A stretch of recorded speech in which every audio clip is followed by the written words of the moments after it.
Hello and welcome to a live Kerfefe break on Deprogrammed with Keri Smith. I'm your host, Keri. Welcome. If you're here live, it is Friday, May 26th. And if you are in the Austin, Texas area, Alex Stein and Lila Hart are performing tonight at the Vulcan at 8 o'clock. My husband and I are very likely going to be there. We have a church social and we're going to try and make it after the church social. So I hope to see you there. Um, any other announcements? Let's see. Uh, oh, I know. This is a very exciting one, but I have to be coy. I have to be vague because I'm not supposed to reveal everything yet. But I have just received several packages of beautiful hand knit items. I can't say what kind of items from some of you who sometimes watch Deprogram, from people who are part of it's a blocked magazine thing surprise that's happening in June. And that's all I can say for now. I guess I can say that some of the yarn was done by Tina, and I can never pronounce the name of her yarn shop, but you guys know Tina if you're in the knitting world. You know what I'm talking about. Or you can drop the link to her the store in the chat if there's any of the knitters here. Um, but I'm very excited about these items, and you should subscribe if you're not already to Blocked Magazine. You can go, they're most active on Instagram, Blocked Magazine, and there is a fun surprise coming out in June. Oh, I guess I can say who knit them then. I'm not sure what I can reveal because Tara T's here. Hello, Tara. Yes, Tara knit one of these items. It's gorgeous. I'm so excited. And as soon as I can say more, I will, with pictures and everything. So subscribe to Block Magazine if you want to see what that's about. Um, okay, so today we are going to talk about men and women's sports.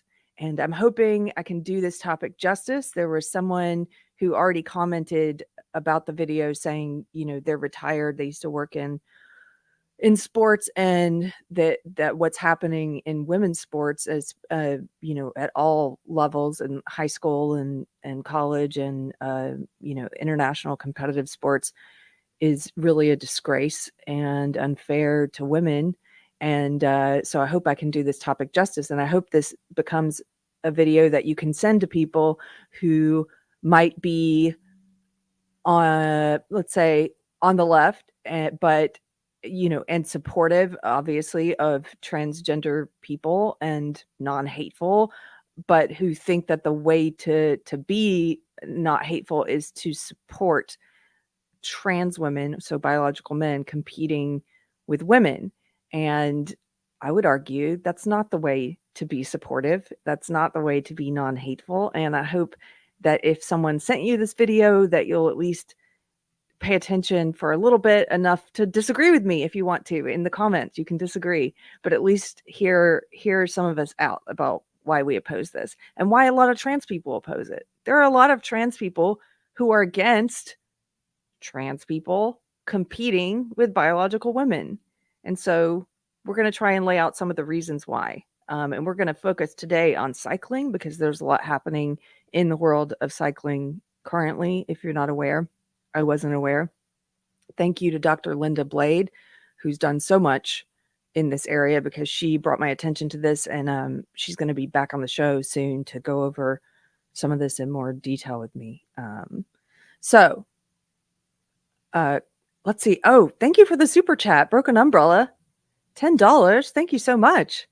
Yeah, if you want to support the show, we have super chats. You can become a YouTube member. We have a Patreon. We have a Subscribe Star if you don't want to support Patreon or YouTube. Subscribe Star and a Locals. So those are all the ways you can support if you want. Okay, Broken Umbrella at $10. Happy Friday. It's funny how you never see it the other way around, with women trying to play men's football, etc. It inadvertently shows the reality of the situation. Yes, it does. You occasionally, I remember seeing a wrestler who is a biological woman, trans man, who is competing against men. That's the one example I've seen. You don't see a lot of examples, but you sure see a lot of trans women competing against biological women. So you're correct there. You see which direction it goes. So thank you for that. Okay. Oh, Socrates McGoats. I always say it wrong. Socrates McGoat. Thank you for the chat. Says, I'm a trans person and I would never compete with women. Not that I'm an athlete or anything. LOL. Thank you for that. That's one of my points exactly, which is that people who are pushing for this claim to speak for trans people. A lot of them are not even trans themselves, and they don't speak for trans people. Maybe they're not even aware that there are trans people who disagree with them. So thank you. Not that you would compete with women, you say, but hey, guess what? You don't have to be an athlete. You could just compete against women. And we all saw Zuby. Zuby broke the women's weightlifting record, and he doesn't weightlift as competitively. so hey, if you want to get a medal, Socrates McGoats, there's a method. Okay, so here we go. Let's start. Where should we start? Let's start about right here.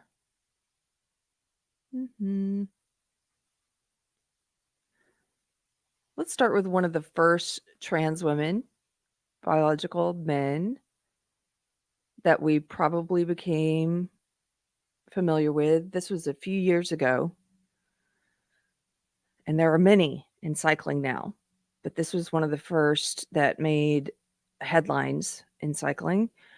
This is an article from the Daily Signal. Biological man wins women's cycling world championship. And you can see a picture there in the center. There's the winner. Biologically, male cyclist Rachel McKinnon won a women's world championship on Saturday. McKinnon, representing Canada, won gold for the sprint event in the women's age 35 through 39 category at the 2019 Masters Track Cycling World Championships in Manchester, England. McKinnon set a women's world record in the qualifying event, the BBC reported. McKinnon, a philosophy professor at the College of Charleston, won the same event in 2018.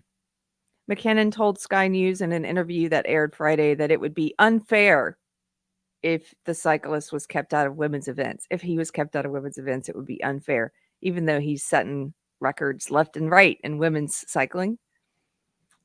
He says, quote, "So if we want to say that I believe you're a woman for all of society, except for this massive central part that is a sport, then that's not fair," McKinnon said. Well, first of all, let's look at this comment, because we don't want to say that. We don't want to say that we believe you're a woman. We don't. And a lot of trans people don't even say that, don't insist that. Most trans people I know are the first to say, I'm not a biological woman. That's why I'm trans. I had to transition. If you haven't seen it, one of the first interviews I got to do here on Deprogrammed was with my friend Sarah Higdon, who's the first to say that. I am not a biological woman. Clearly, I'm a trans woman. I am a man who is trying to present as a woman socially. You can agree or disagree with that all you want. The point is, Sarah is not saying, I insist that you believe I'm a biological woman. I'm not insisting that. McKinnon, however, is insisting that. Rachel McKinnon, is saying that we as a society must believe he's a woman. And if you notice, I don't use the preferred pronouns of people when they are controlling authoritarians like Rachel McKinnon. That's my personal choice, because I believe that respect is earned. It's not just given to anyone. And I don't respect someone who tries to insist that we have to deny biology and science and reality and pretend that the emperor is wearing beautiful clothes. The emperor's got a beautiful robe on. Just trust us. We all have to believe that. Okay, I'll continue here. McKinnon said in a tweet Sunday that a, quote, real champion would accept biologically male athletes competing in female athletics. No, a real champion wouldn't need to compete against women in order to win awards. It's pretty dishonorable behavior. It's unsportsmanlike. It's cheating. It says nothing about trans people. It says something about you, Rachel McKinnon, the kind of person who would do that. Quote, I have yet to meet a real champion who has a problem with trans women. Real champions want stronger competition, McKinnon wrote. If you win because bigotry got your competition banned, you're a loser. Wow. You can see why I despise him. In another tweet late Saturday night, McKinnon argued that, quote, ignorant people oppose allowing biological men to compete in female sports. Quote, the thing is that people who oppose trans women's full and equal rights think that the facts are on their side. Well, they are. Biology is a fact. It's a fact that you're a biological man, no matter if you're a trans woman. That's what that means, that you're not a biological woman. Quote, this is why they always come back to common sense. That's not an argument, loves. It's the last refuge of the ignorant. It means you've already lost. Bad, added McKinnon, who did not return an email seeking comment. Of course not. McKinnon is an example of biologically male athletes racking up victories in female athletics. 2 biologically male runners have dominated girls' high school track in Connecticut, which allows self-identified transgender athletes to compete as the opposite sex. Again, this is from 2019. This is from 4 years ago. There are so many more examples now than there were even then. And in many of these cases, like in high school athletics, where we're starting to see boys racking up the awards, the scholarships, taking the place that of women, of girls who would otherwise have a chance to get those scholarships, to get those awards.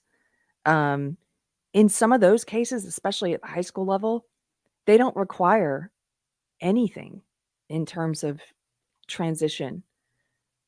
They don't have any, it's just a matter of what you say.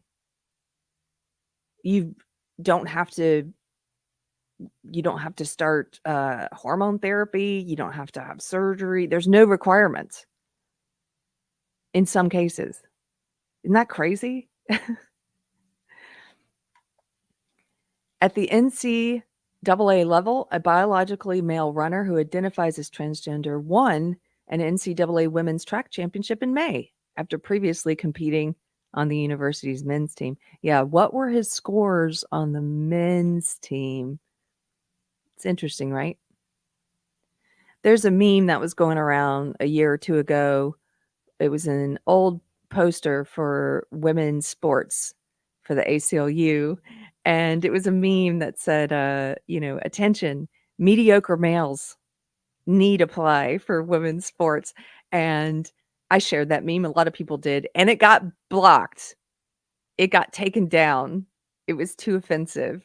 Social media deemed it hateful, a joke about now recruiting mediocre men for women's sports.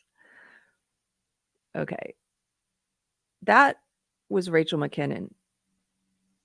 There have been a lot of men entering women's cycling since then, since 2019, and racking up awards. And so we're going to look at some of those. Yes. Where's that chat? I just saw a chat scroll by that said this is narcissism. It is narcissism. The men who choose to do this, the men who choose to compete against women. Yes, mediocrity trumps meritocracy. That's a mouthful, but it's true, Adam. That's the quote I was looking for, Dion. It's a loophole for narcissistic and misogynistic men. Absolutely. And you can see a lot of them have this attitude that Rachel McKinnon has. So let's look at one of the more recent ones. This is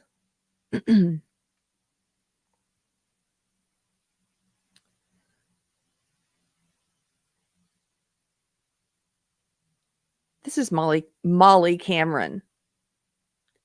Now, Molly Cameron is in the news because of something that's currently happening in cycling. So, USA Cycling, the organization USA Cycling, sent out a survey to its members, and this week there was a lot of pushback from woke activists like Molly Cameron and so-called, trans rights activists like Molly Cameron. Molly Cameron is a biological man who competes in women's cycling, and they were outraged that USA Cycling would even ask their members, "Hey, what do you think about men competing in women's sports?" Of course, they didn't use those words. They said transgender women, and what do you think about them competing if they haven't had any kind of medical or surgical intervention? And they were really very delicate with the language, but that wasn't enough for people like Molly, who got very angry and took to Instagram to ask people to fight back and to bombard USA Cycling with emails and calls. So can you see this? This is a picture of Molly here on the right. I'm going to show you some other pictures because Molly is, and then I'm going to come back to what Molly said. This is Molly. In Bentonville, Arkansas, you can't really tell because I'm not outside, because up until like 2 seconds ago, it's pissing rain. It's still really, really rainy. So we were at the Meteor. Would not have known, right? Would not have known that Molly's not a woman, right? I just point this out because, again, there's Molly.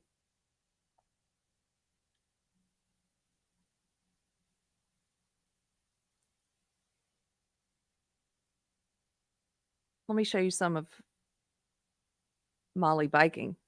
I'm at the TT start. It's a prologue, so what happens is everybody starts individually, and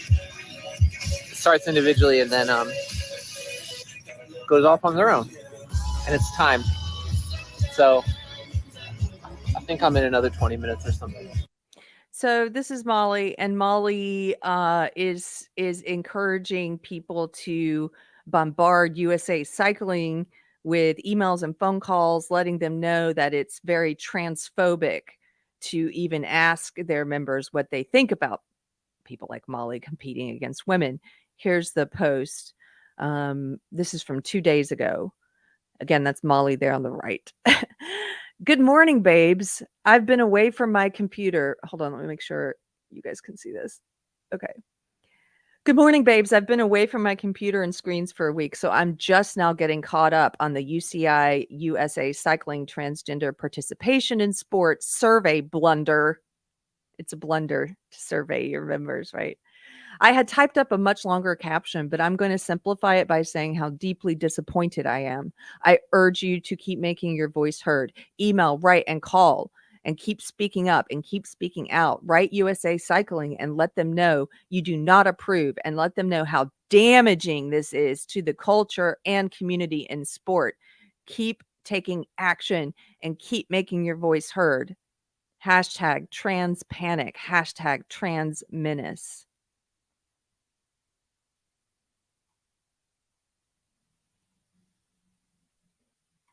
Let me show you an article about what's happening with USA Cycling and UCI Cycling.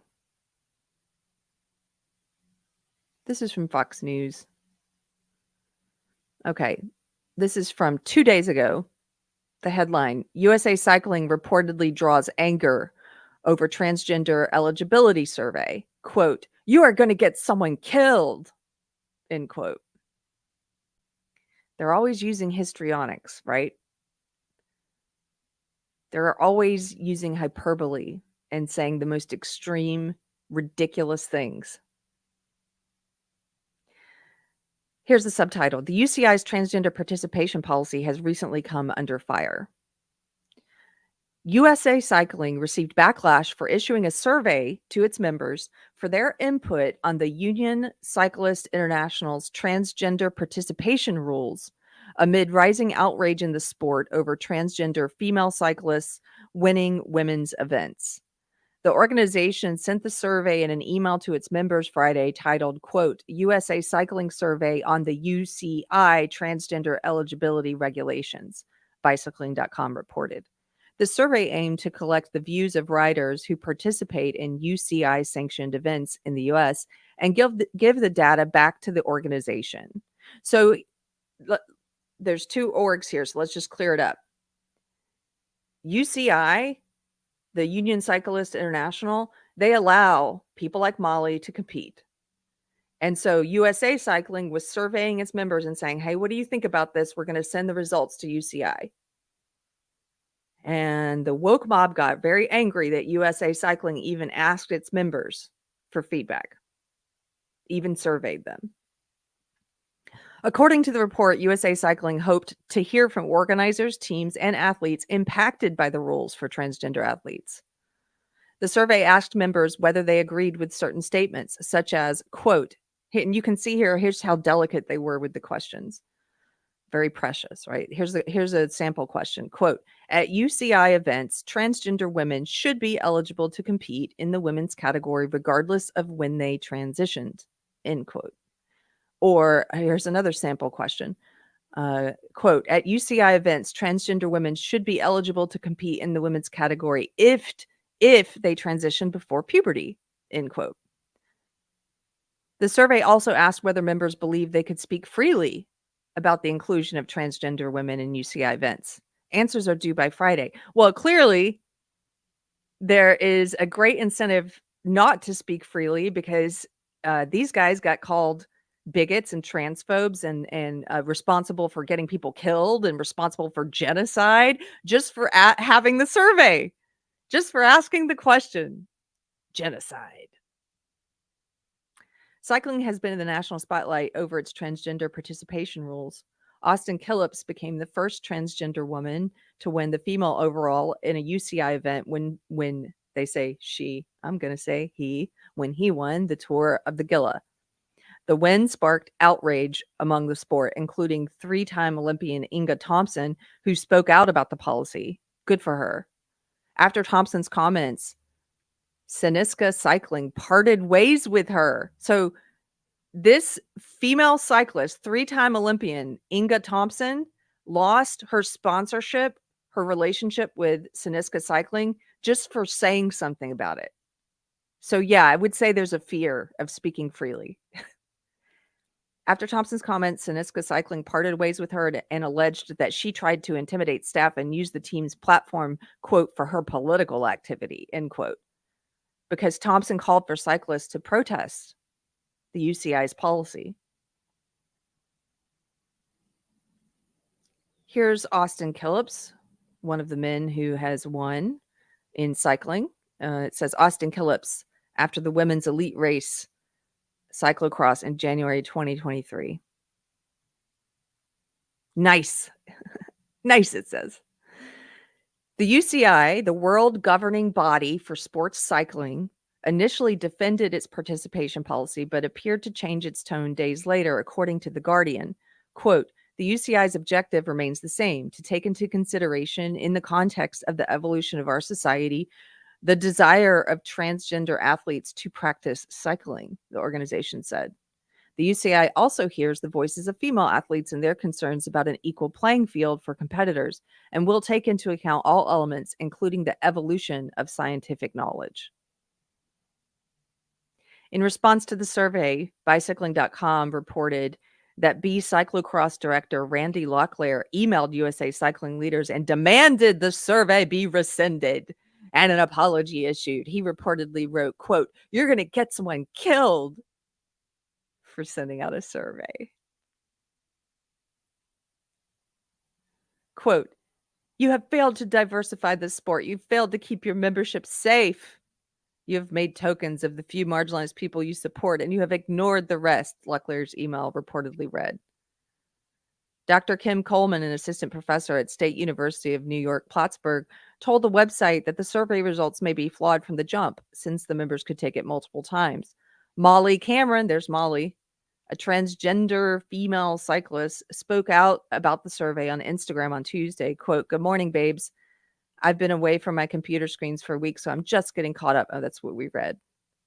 Molly's Instagram post. How disappointed he is.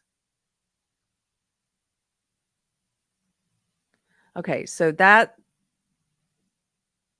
tells you that's a summary. I think the best summary of what's happening right now with USA and USA Cycling and UCI Cycling.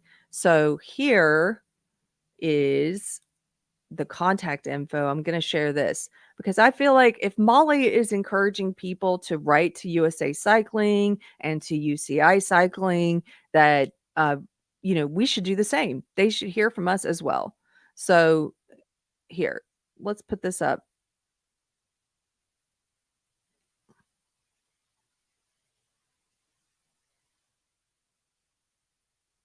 Sorry, that was the wrong one.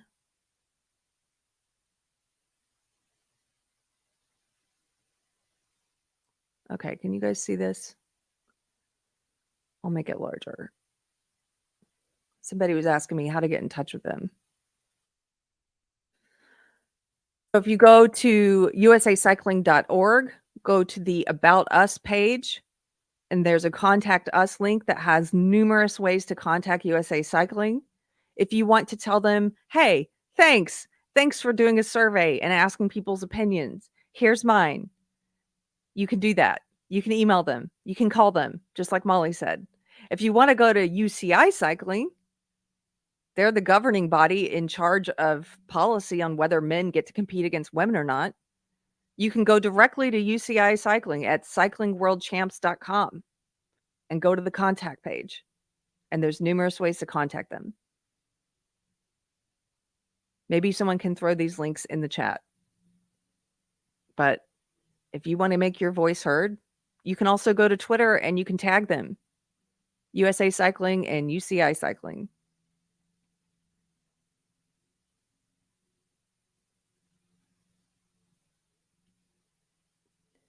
Just check in on the chat to see what you guys are saying.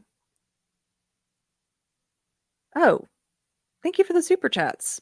Beard, $5. I called you bread the other day. Beard. I think I was just hungry when I saw your name. Beard, thank you for the super chat. Says YouTube won't let me send what I want to say. Oh, I wonder what you want to say. Yeah, they'd probably not let it get through. Crash Mondo, thank you for the super chat. $5 says McKinnon's comment about champions wanting stronger competition is rich, considering he refuses to compete with men himself. Right?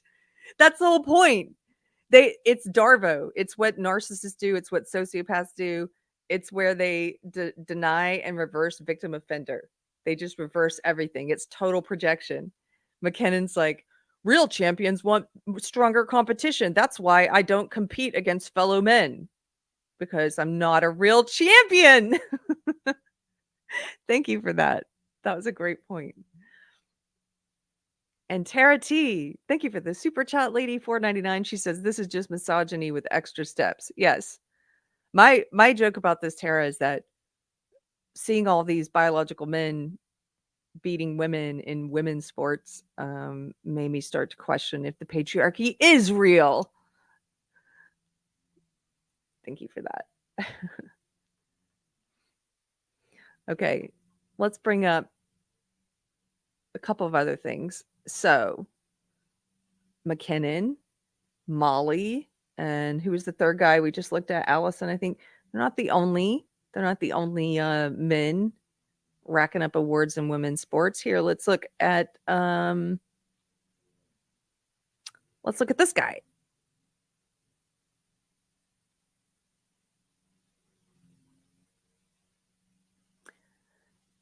After winning his first UCI Cycling Elite competition in Texas last April, USA Cycling applauded Wolf's Instagram post calling women and legislators who support fair play and equal opportunities for women, quote, demented adults, end quote, and donating the winning prize money meant for female riders to the ACLU. Here, I'm going to scroll up so you can see who this dude is.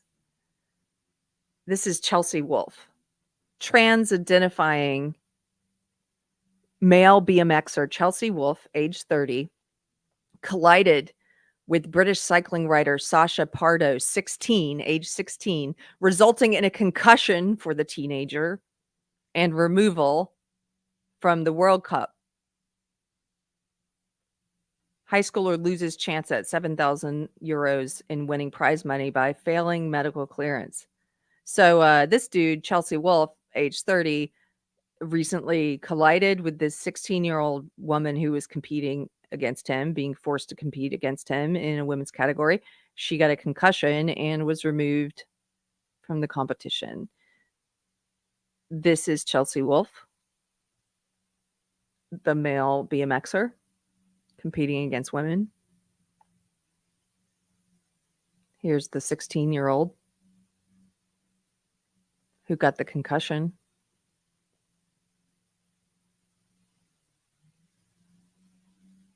Let's scroll down. So here's this post again.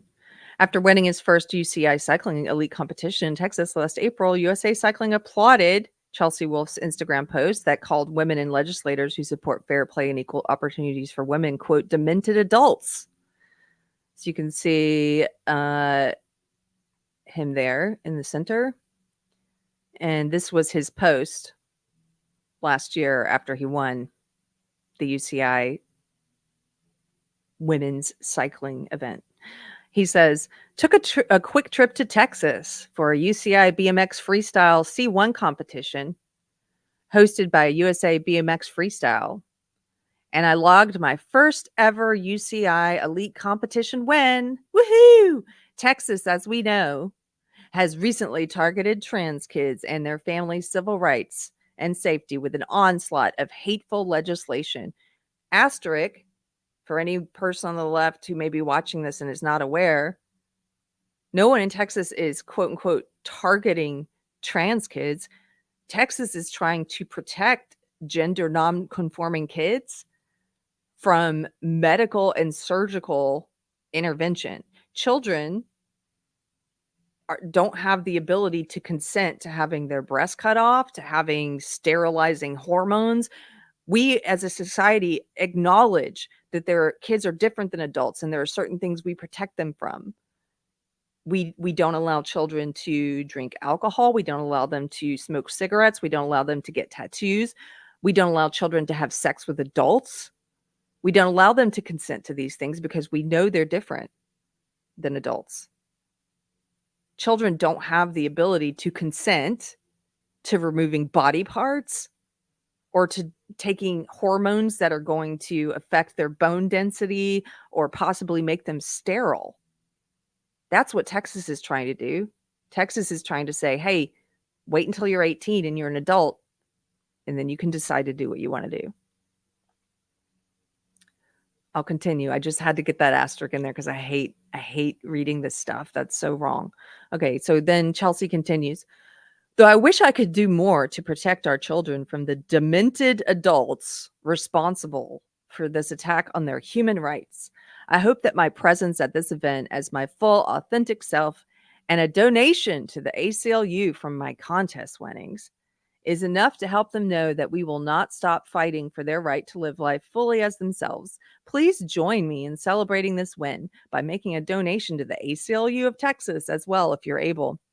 Together, we can help them in their mission to fight for the right to life, liberty, and the pursuit of happiness for all Texans, specifically the trans children of Texas. Take this whole argument and try to apply it to pedophilia, because that's how you know your argument sucks. Is you wouldn't use it for anything else that we say children are not able to consent to. You wouldn't use it for that.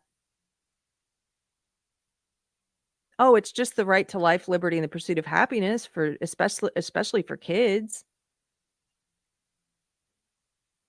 Thank you to everyone who helped host this event and build this incredible park, et cetera, et cetera. And then it goes on. And to the Texas state government, do better. Okay, look at this. USA Cycling did 3 hand claps for this post, calling people demented adults for wanting to protect kids from medical and surgical intervention.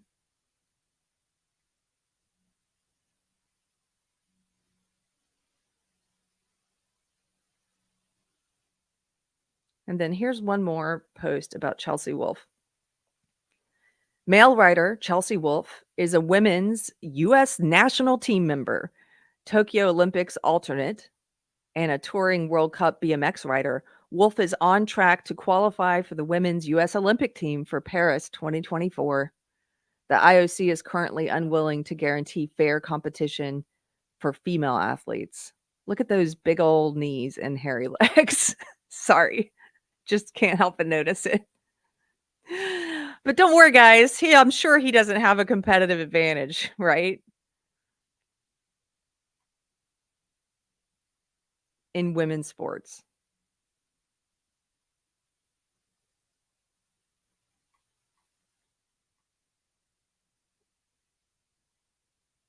I've got something else to show you that just happened. So it isn't all bad news. The woke are very upset about this news out of Britain. And this is from today. This is very current.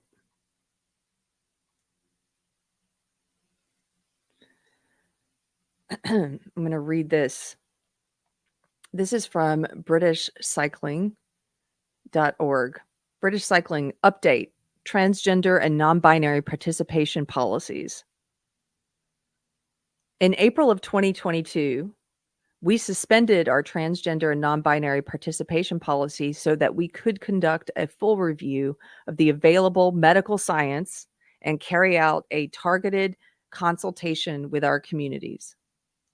We recognize the impact of the suspension of our policy has had on trans and non-binary people, and we are sorry for the uncertainty and upset that many have felt during this period. Our aim in creating our policies has always been to advance and promote equality, diversity, and inclusion, while at the same time prioritizing fairness of competition. That should be most important, by the way. In competition, the most important thing should be fairness.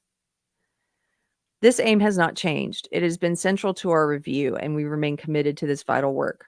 The 9-month policy review was led by an internal working group made up of a broad range of representatives from across British cycling, Scottish cycling, and Welsh cycling. During these 9 months, the working group undertook a targeted consultation consisting of 14 focus groups and a number of one-to-one interviews, including dedicated sessions for female race license holders and trans and non-binary members. We also conducted a full medical science review, followed by an assessment of the practical changes and support needed to ensure the policy's successful implementation. The review process was independently audited to confirm the strength of its governance and supported by external legal advice. The review has led to 2 new policies being created.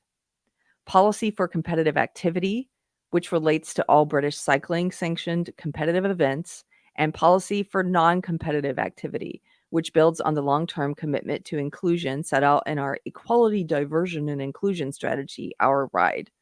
The British Cycling Board endorsed the 2 new policies in April. We will provide further information on our exact implementation date to our members and event organizers in due course and expect to have implemented both policies in full by the end of 2023. So here we go. This is what they announced they're doing now after they did a 9-month study. This is British competitive cycling. Policy for competitive activity. The policy for competitive activity covers all British cycling sanctioned competitive events. It will see the implementation of an open category alongside a female category. This means that the current men's category will be consolidated into the open category. Do you guys hear what they're doing here? This is the most fair way to do it that I can think of. If you're going to have sex segregated sports, like if you don't want sex segregated sports, the intellectually consistent and honest thing to do would just be say we shouldn't segregate any sports. It should all be everyone competes, all men and women compete together in every sport, which means you'd never see women in, the highest level competitive basketball or cycling or anything. So that's why these hypocrites don't say that, but that's what they would say if they were intellectually consistent. Okay. This is the best option if you're not going to do that. If you're not going to do away with segregating sports, by biological sex, then this is the best option. They are creating two categories instead of men and women. They're creating women, biological women only, and they're creating open, which is for men and any biological men who identify as women and any women who identify as men, and it basically other biological women and other. It's the most fair way to do it if you're going to continue to segregate sports. You can imagine, if you haven't heard this news from today, you can imagine how upset people are. I'm about to show you some of the reactions, but let's keep reading their policy. So transgender women, transgender men, non-binary individuals, and those whose sex was assigned male at birth will be eligible to compete in the open category. The female category will remain in place for those whose sex was assigned female. It was observed female, okay? But whose sex was observed female at birth and to transgender men who are yet to begin hormone therapy. So that means if you are a woman who identifies as a man, if you are a biological woman who is a transgender man, okay, so living as a man, you can still compete in the women's category unless you've started hormone therapy. Doesn't this make sense? If you're taking testosterone, you move into the open category because that's an unfair advantage. At this stage, they will be eligible to compete in the open category only. That's what it's saying there, if they've started hormone therapy, and should ensure that they continue to adhere to the requirements of the UK anti-doping. Those whose sex was assigned female at birth, do you mean observed female at birth, are also able to compete in the open category if they so wish. So, hey, if you're a biological woman and you just want to compete against the men to be a real champion, like Rachel McKinnon says, then you can do that too. Existing race licenses held by transgender women will continue to be valid until the point at which the new policy comes into force. And they said they're trying to implement this by the end of the year. And we are working closely with those individuals to support their continued participation in events following the change in policy. In the case of international events, which are delivered in the UK on behalf of the UCI, or events on the UCI calendar owned and delivered by independent organizers, the UCI policy on eligibility will take precedence. So that means because the UCI is still allowing men who identify as women to compete in women's sports, then that's going to remain the case for all UCI events. But for British cycling, hey, this was a huge win today for reality, for fairness, for sports, for sportsmanship.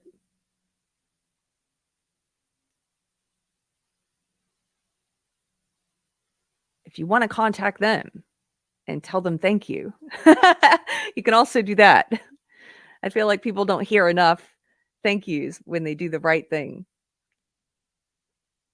when they do the fair thing. Keith J. Hello, Keith.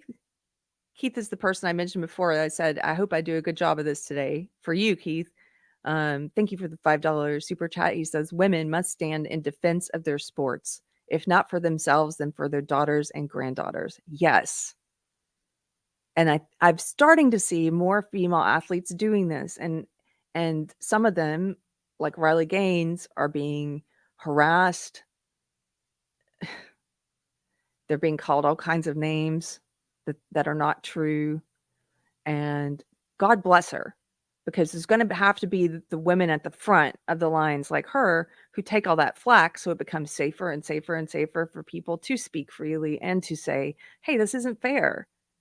And it doesn't mean you're hateful, and it doesn't mean you're a transphobe, and you can even be trans. There are many trans people who don't support trans women competing with biological women. So God bless those women who are willing to say something. Conrad 500, thank you for the super chat. 20 lira. I'm kidding. 20 pounds. I appreciate it. Says these are perfect examples of the decadence destroying Western society. Absolutely.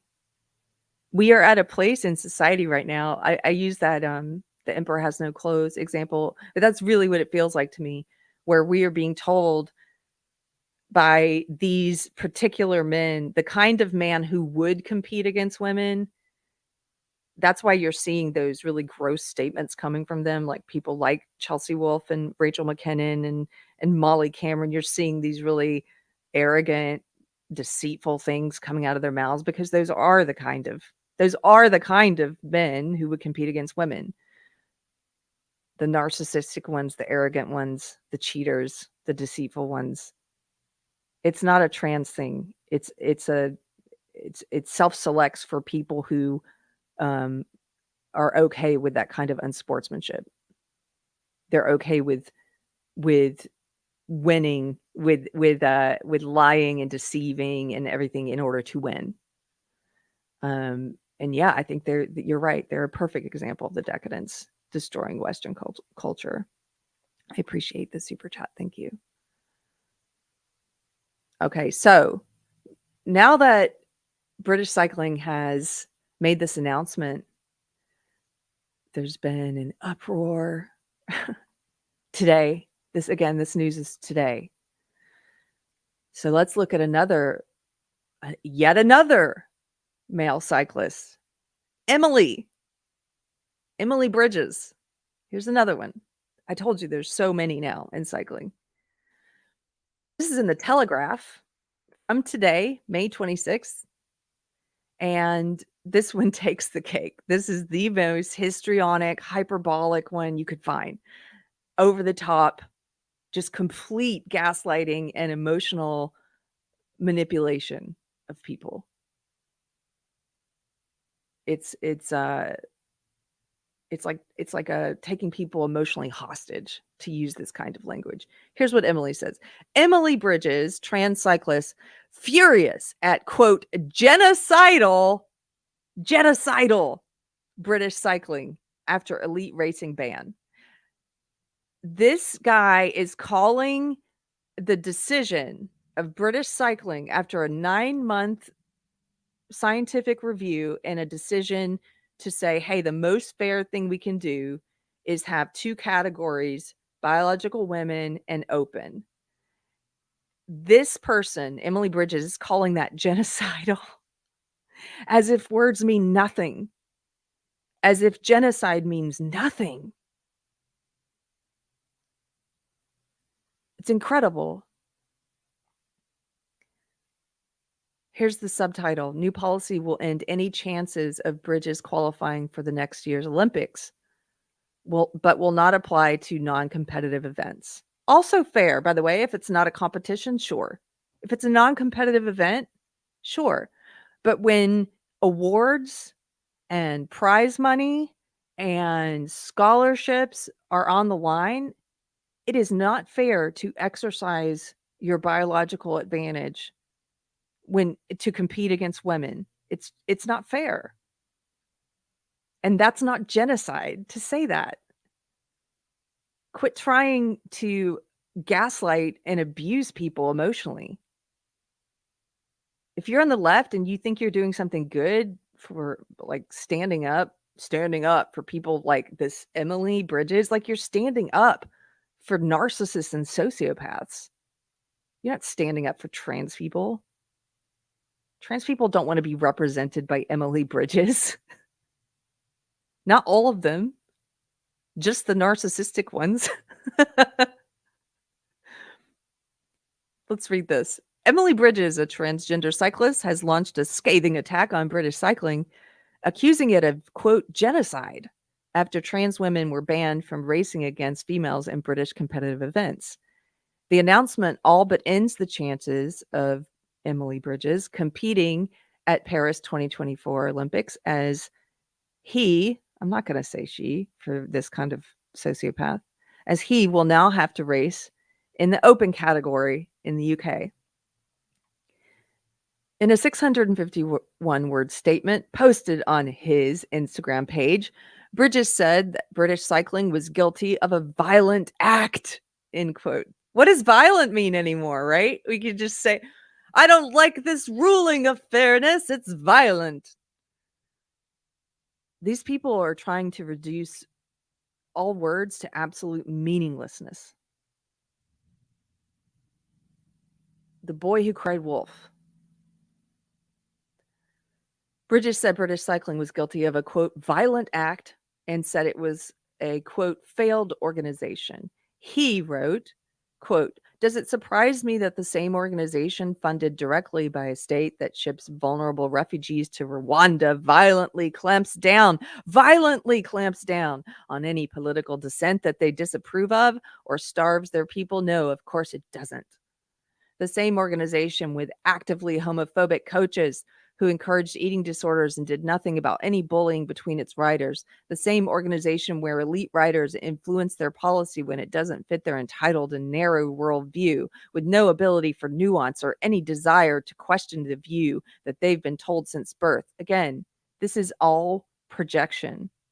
Emily's narrow, entitled worldview is that he should be able to say, I'm a woman. Please ignore any biological advantage that I have. And I do have that advantage being a man. Please ignore that and just pretend that I'm a woman and that this is fair. Except he doesn't say please. Some grassroots writers warn that the rules do not go far enough, however. Quote, fairness is absolutely a driving factor, said British Cycling's chief executive John Dutton of the new policy, which governs events deemed competitive by the governing body. However, there will be no protections at non-competitive levels where, quote, inclusivity is absolutely the driving factor, Dutton added. Pressure will now intensify on the International Cycling Union, that's the ICU that I mentioned earlier. The UCI. To follow suit with global rules with the conclusion of its own review into transgender athletes, which is expected in August. Here's a subheading. It is an outrage, say organizers of non-competitive rides. Effectively, any club event that is not deemed a registered race by British Cycling will allow trans women to cycle alongside females. Included in this category are the community-based British Cycling-sponsored Breeze women-only bike rides. Oh, I see. They're saying it's an outrage that they're allowing trans women, biological men, into the non-competitive events. I don't care so much about that. You may disagree with me, but I don't care. It's like it's non-competitive, so I don't really see the problem with, like, okay, whoever wants to be in this, whatever you call yourself, fine.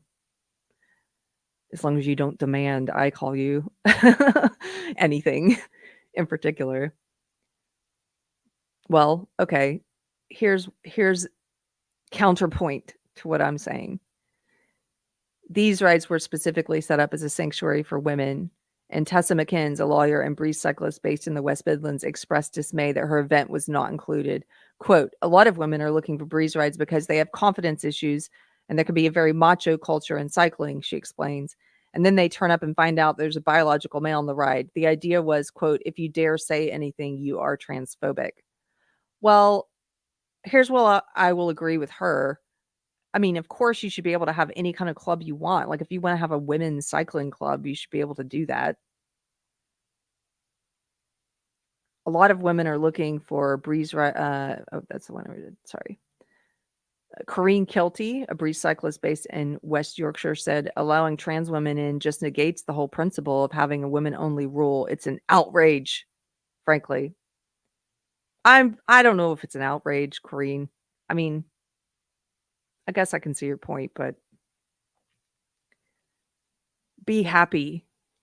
Just one day, Corrine, be happy that they've said biological men cannot compete against women. One day of joy before going back to being outraged. Maria Blower, who represented Great Britain when women's cyclists were first permitted in the Olympic Games in 1984, said that some volunteers for the event were now resigning over the policy. Quote, we still want to regain the grassroots, she said. Sharon Davies, Britain's 1980 Olympic swimming silver medalist and a leading voice for protecting female categories in all sports, also pointed out potential flaws at grassroots level, saying that local women athletes are, quote, just as worthy as elite athletes to fair sport, end quote. British Cycling contacted riders affected by the ruling. This is another heading. Efforts were made overnight by British Cycling to contact Bridges Emily Narcissus Bridges, and an estimated 10 transgender or non-binary UK athletes who could be affected by the rules. Quote, "We appreciate this has been an incredibly difficult period," Dutton told a press conference. "It's caused anxiety, uncertainty, and distress for many riders, so we have a duty of care to support those people. But in making the decision, we want to give clarity and direction, but also ensure that anyone that wants to take part in cycling has the ability to do so. As it stands, the rules internationally allow trans women to compete in women's categories if they have had reduced testosterone levels of 2.5 nanomoles per liter for the previous 2 years." Again, that's international rules. That's the ICU. However, last summer, British Cycling stopped transgender women competing at elite female levels when it conducted a review of its existing testosterone-based policy. Quote, "It's an incredibly emotive and at times divisive subject area," said Dutton, as he announced plans for a permanent ban. Quote, "We have taken many months to look at probably 3 areas. First of all, consultation with athletes affected and the wider cycling community. Secondly, the medical research that is available at this point in time. And thirdly, a legal viewpoint in terms of the association with the Equalities Act. We've made a decision on the balance of all 3 to give clarity, to give direction, and that clear way forward for any athletes."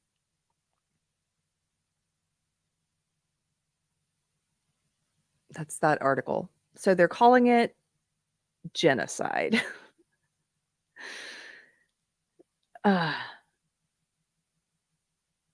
Beard, thank you for the $2 super chat, says the people who defend this are myopic and out of touch. Yes, they are.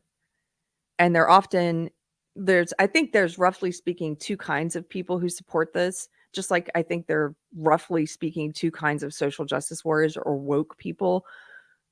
There are the absolute bad actors, the narcissists, the sociopaths, those who want to take advantage, like these male competitive cyclers we just talked about, like Rachel McKinnon, like Chelsea Wolfe. There are those bad actors who defend it. And then there are the clueless people who are myopic and out of touch and don't even realize what they're defending half the time. They're well-intentioned, they want to be thought of as good people, or they really do want to be good people, and they don't do any deep thinking about it. About what does it mean to support something that's unfair in the interest of fairness? Like, what does that mean? Tracy's here from Keto and Crime. Hello, Tracy. She says her statements prove that, quote, "she is just a mediocre he who's trying to win races in an easier fashion." Yes, absolutely. Rachel McKinnon, a real champion, wants stronger competition. That's why I compete against women. Okay. We're going to pull up some stats now.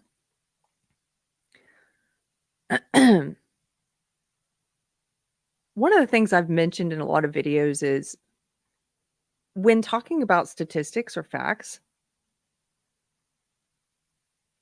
I noticed that a lot of people have trouble, people who are in the woke world and who haven't really thought deeply about any of this stuff. They have trouble participating in conversations because they don't know what a bell curve is. Okay. So I know this is just 101 for a lot of you. It's boring, but just very quickly, let me just show you what a bell curve is, because I really think they honestly, genuinely, they just sincerely don't know what a bell curve is or what statistics, what average means or anything. And so they don't get it. And so I'm hoping to be able to describe bell curves for dummies just really quickly. Okay, so first of all, Sarah Higdon's here. Hey lady, I was talking about you earlier. She says, "I'm gonna break the raw women's squat record in 6 months. It's decided." Do it. Sarah, who's trans. If you don't know, I do have an interview with Sarah. One of the first ones I got to do on Deprogrammed. I saw Sarah earlier said she's going to pick a sport that she's never competed in before just to break the record and make a point. And I'll be there cheerleading you just to bring attention to it. You can do what Zuby did. Good to see you. And Keto and Crime, thank you for the super chat. $2 says Sarah Comrie is the bike rider of the week. Okay. Okay, let's look at this distribution because, like I said, I truly think that maybe they just don't understand bell curves. Okay, and here's a great example of this. If you go to any place like Twitter or if you go to like Facebook ACLU page, which I used to have a top badge, like one of the number one commenters there, which I thought was funny because I was usually disagreeing with the ACLU. You can get badges at Facebook for communities, which is kind of a fun thing to do. And then if someone disagrees with you, you can be like, I'm a top commenter.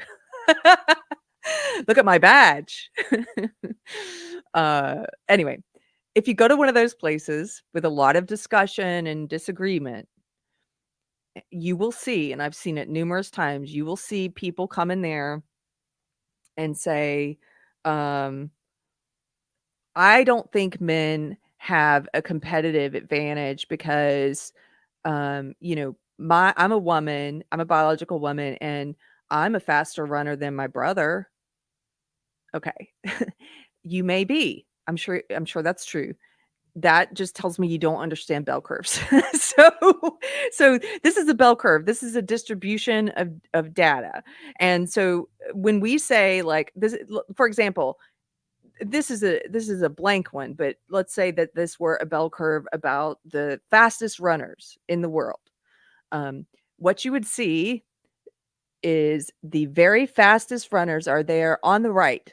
You see how the bell curve slopes down and there's very few people. If you look under the curve, under the bell, most people are there in the middle. That's the average. That's that average line. Almost everyone who's not an elite runner, if this were a bell curve about the fastest runners, almost all of us would be somewhere in the middle or below average, would be on the other side of that line, right? We'd all be lumped in there somewhere.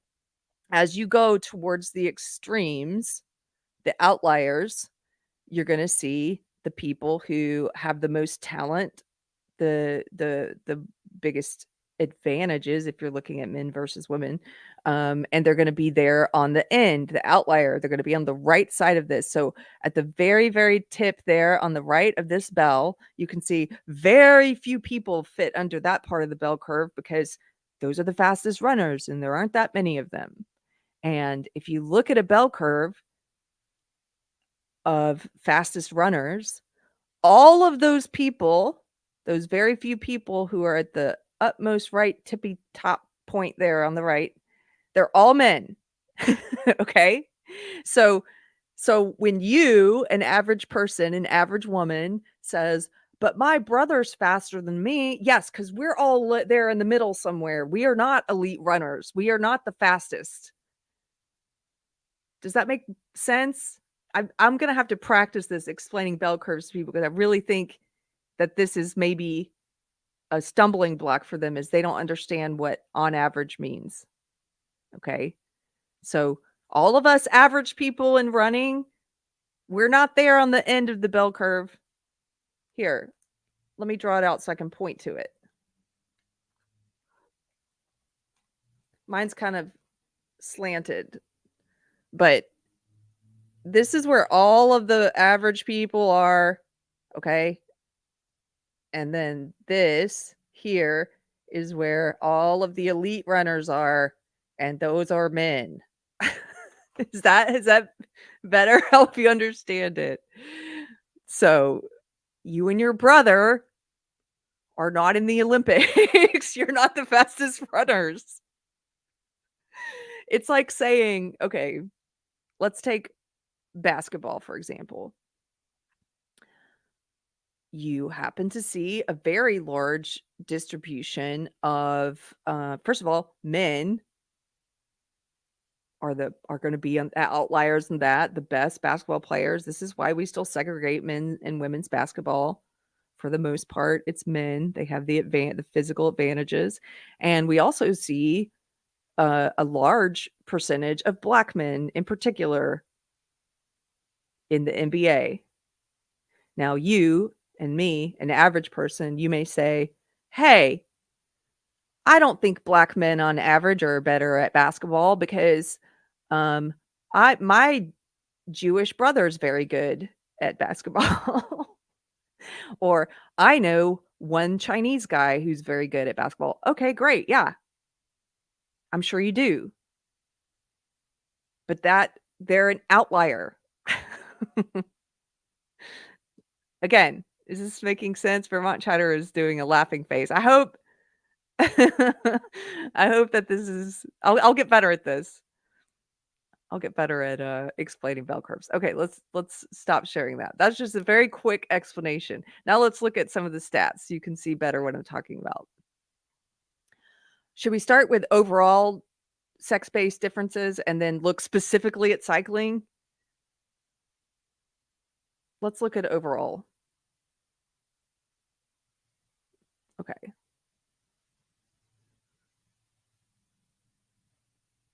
This is from the Journals of Physiology.org, scientific magazine.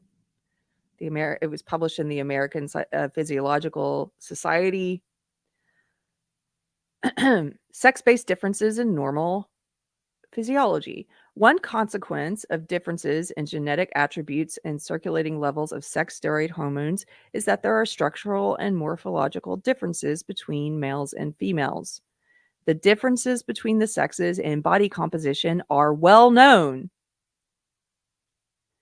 Males typically have proportionately more muscle mass, more bone mass, and a lower percentage of body fat than women. These differences they're also, by the way, typically taller on average. These differences are, in large part, the consequence of the well-documented effects of gonadal steroid hormones on skeletal muscle and bone metabolism and are reviewed in the accompanying article. What is less commonly recognized is that there are structural and morphological differences between adult males and females for many, if not all, organ systems. So also our organs. Men and women's organs are structurally different on average. Our organ systems that can have significant impact on physiological function. For example, sex differences in lung size have important consequences. Men have larger lungs, wider airways, and greater lung diffusion capacity than women, even when these values are normalized to height. So even if you're taking a man and a woman who are exactly the same height, men on average still have larger lungs, wider airways, and greater lung diffusion. An important consequence of this structural difference is that, in contrast to healthy young men, maximal exercise capacity may be limited by pulmonary capacity in women, especially as they age.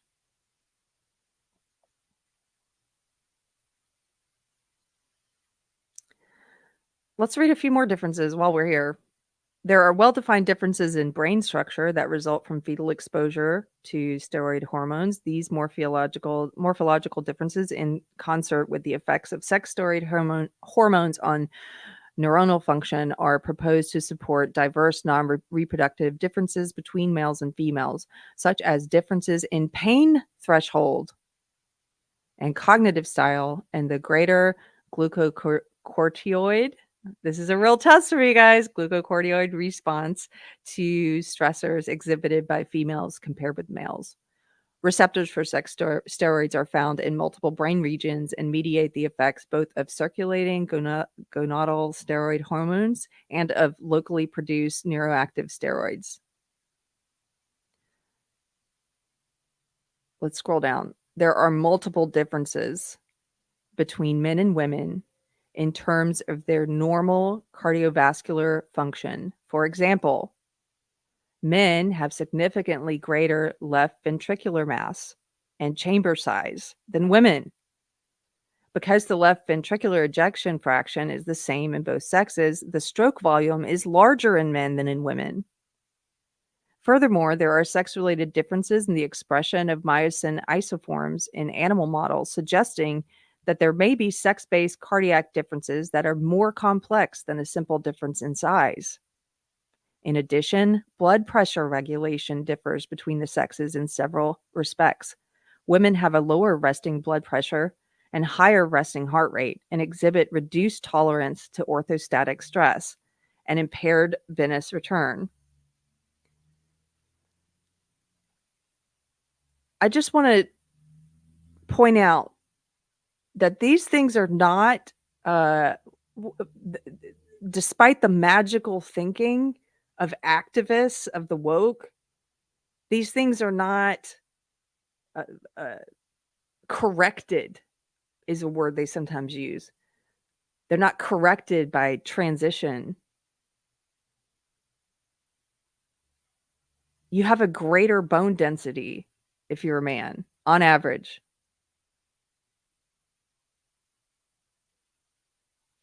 You have greater cardiovascular function on average. These things, it's not like, oh, I'm going to take this hormone and then everything should be fair.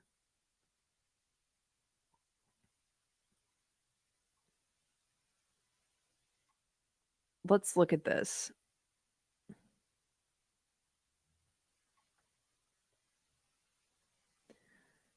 The reasons for gender differences in youth sport. This is from a Human Kinetics website. Physical and biological differences.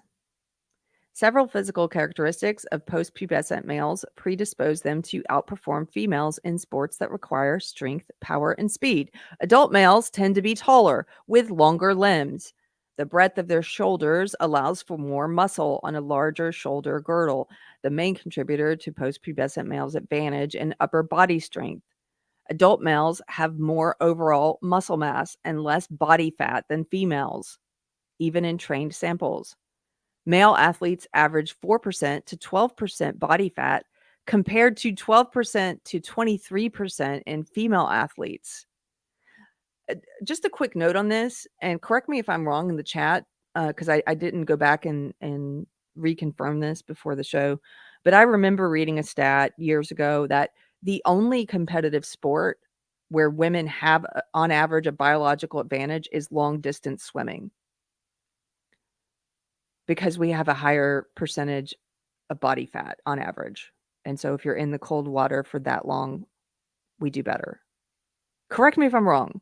If there's another competitive sport where women have the advantage, let me know, but I'm pretty sure it's just long distance swimming.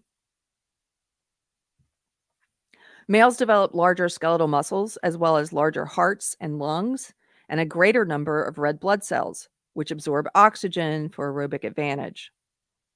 Without question, males and females differ on several physical characteristics that influence sport performance. Now, I'm not going to get into the second section here because it gets very woke about gender stereotyping, and don't care to spend time on that today because I want to show you this. Let's look at cycling differences. Here's a study that I found on ResearchGate. And I love it when we have some kind of graph or chart because visually it's easier to see what this looks like, to understand what the data means. So this is a chart of cycling speed broken down by sex. They call it gender difference, women and men. So the white bars here are women. That's how fast women are. And then you can see gray is men. And then you can see the difference there in black. So they have it broken down by the top, like on average, the top speeds worldwide in cycling. And then the second little grouping there, that's the top 3 and the top 10. So they've taken, like, let's look at the top 3, for example. They've taken the fastest women's cycling speeds. And then that's that white little bar right there. And then you can see they've taken the fastest men's cycling speeds. That's the gray bar. Beats women every time.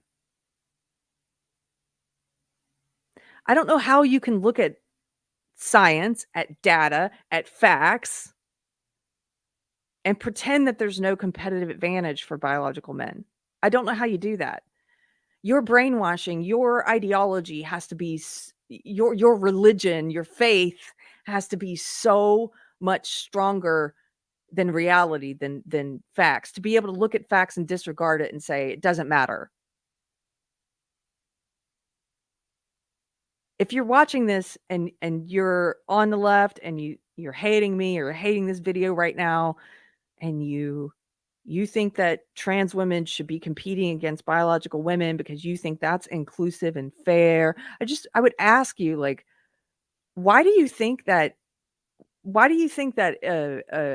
opposing trans women in women's sports means that you don't like trans people or something? Why do you think that? Because it doesn't. And I think this is also, it's not just that you guys don't get bell curves, maybe it's that you have this psychological hang up where this social shaming and conditioning, this middle school kind of shaming works on you. And you allow people, dishonest people and narcissists and sociopaths to take advantage of you and manipulate you and tell you, if you don't support this, people like Rachel McKinnon and Chelsea Wolfe and Molly Cameron, you allow them to tell you, if you don't support me coming in here and beating women and taking their scholarships and taking their prize money, well, then you hate trans people. Well, what about the trans people who don't support it? Well, they are internally transphobic. They hate trans people too. Don't let those narcissists manipulate you. It is absolutely possible to oppose biological men, trans women, competing against biological women. It's absolutely possible to oppose that and not be transphobic. And stop letting middle school tactics work on you. Are you that easy to control? Who cares what they call you? Who cares what liars call you? Who cares what dishonest, deceitful people call you? Who cares? There are also going to be good people who haven't done the work or the research and haven't looked at the facts and haven't thought about this, who think the wrong thing about you, who think you're transphobic and you worry about what they think. Who cares? Let them get it wrong. Let them think the wrong thing about you. We're not in middle school anymore. This doesn't just apply to the trans women and women's sports thing. This applies to all of the woke stuff. Like, one of the most important things you can do, I think, as an adult, if you haven't understood this life lesson yet, you're going to have lots of opportunities to get it right, to understand it. I say that because I had lots of opportunities. I still have opportunities to let go of caring what other people think of you. And if oh no, what if they think the wrong thing? What if they think I'm a transphobe? Oh no. Or, oh no, what if they think I'm a racist? I'm not. Oh no, what if they think I'm a sexist? I'm not. Let them think the wrong thing. You know who you are. The truth doesn't need any help. You don't need to be worried to say it is a fact, a biological fact that men on average have a competitive advantage over women in every competitive sport. And it's not fair. That's a fact. It is not fair to allow biological men to compete against biological women if we're going to continue to segregate sports by sex. There's nothing hateful about that fact. There's nothing phobic about that fact. If you don't know any trans people who disagree with this woke religious belief, because that's all it is. It's an emperor's fully clothed belief that there are no biological differences between men and women. What? If you don't know any trans people who disagree with that crap, like, expand your social circle. Like, maybe you need to diversify who you hang out with. Maybe you should meet more trans people. I'm just saying, leftists, like, maybe you should get out more.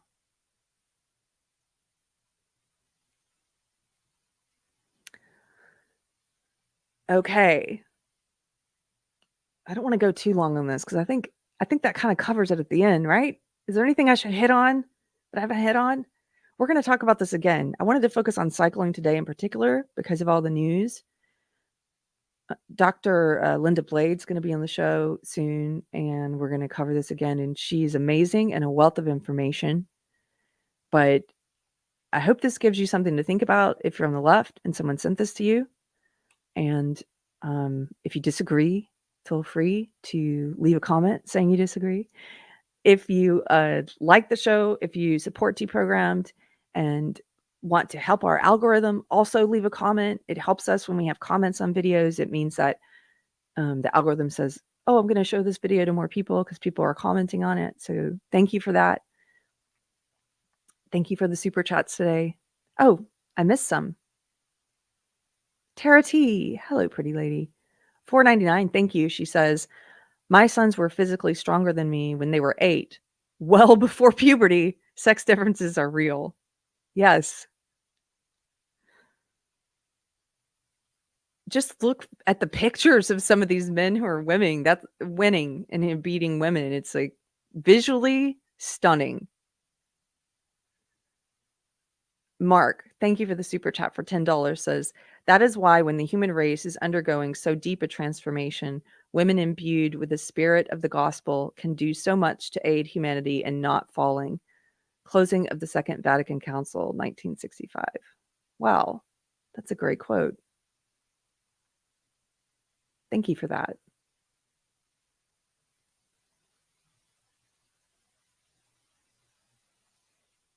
Cheeky. No, I don't think so. I'll talk to you after the show though.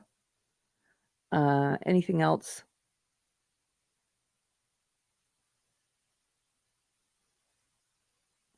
I'm scrolling back to see if there was another when I asked you guys about long distance swimming. Is there any other competitive sport that you guys know of where women have the biological advantage? Because that's the only one I know of. Jules, it's so sweet how much faith Keri has that we will know stuff. Well, I do. I'm sure somebody knows. Cheeky Mare is a swimmer. She says, butterfly was my stroke, breaststroke was my weakest. Long distance ultra marathons, I believe too, but not sure, says Cheeky. Well, we should look that up. Because I'm not sure about ultra, but ultra does include swimming, right? Let's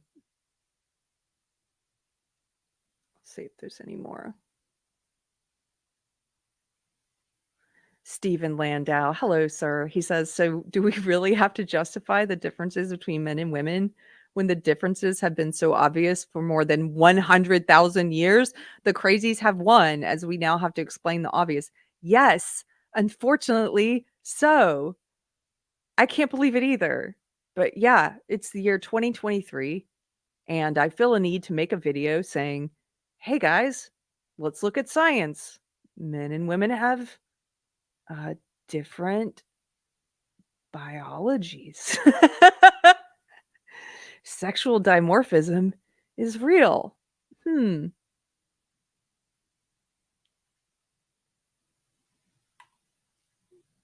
Okay.